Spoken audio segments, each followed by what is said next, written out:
Kanglaipa Punba Kholaugi update gi lakhocherake Delhi University gi Annual Literature Festival 2025 ta Kuki gi Dr. Silent Houkhre guest invitation list gi last minute Louthorakhre Thaudo adu da Pendaba Fongdoktuna Kuki student organization Delhi na condemn chawi maite gi pressure da Louthokhibani haina blame chawi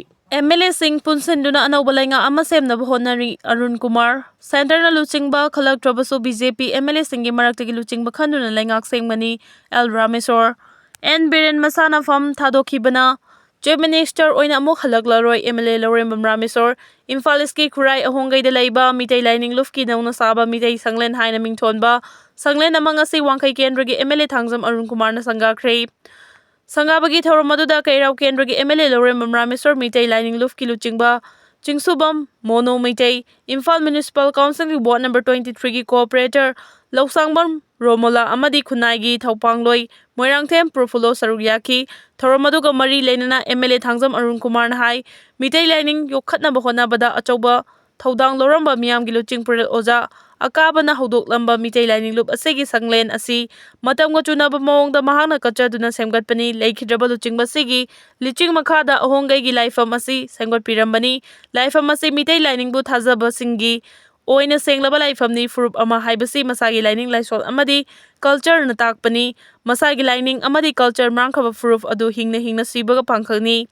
Ipai Pusing na Thambiramba Pukai Sing Ekoina Ngakna Chanabagi Wakalon the Sanglen Asi Sabani Haiki Manipuri Hauji Oiriba Rasniti ki Matang the Paladuna MLA Tangzam Arun Kumar Nahai N Biren Asiam Fam Thadokhraba Matung Lamdamasida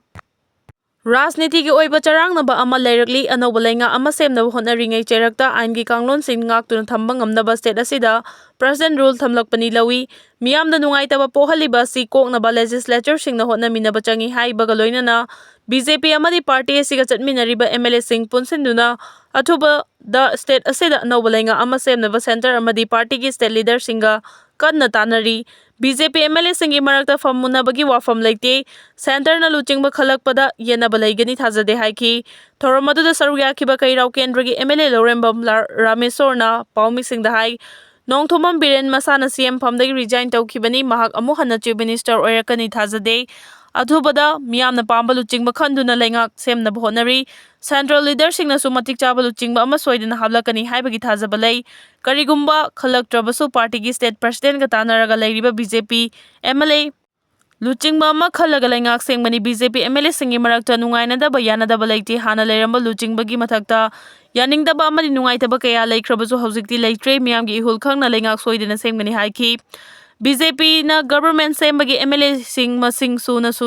Semdriba si Center ge Thingba Laibra Haina Hangba Wahangi Paukum Piraduna Ramesor na Hai Center gi Maikai de Thingba Thambagi Wafam Mahaki Oina Tade State President Gisu Tadri Mahak MLA Ama Oina Miyangi Apamba Dugi Matungina Thabak Tawnaba Honari Athubada Luchingba Ama Khanduna Lenga Ama Thamba Miyam na Pamlibasi Thunganaba Makoina Ha Oiriba MLA Sing Mafam Amada Pullaga Honari Haiki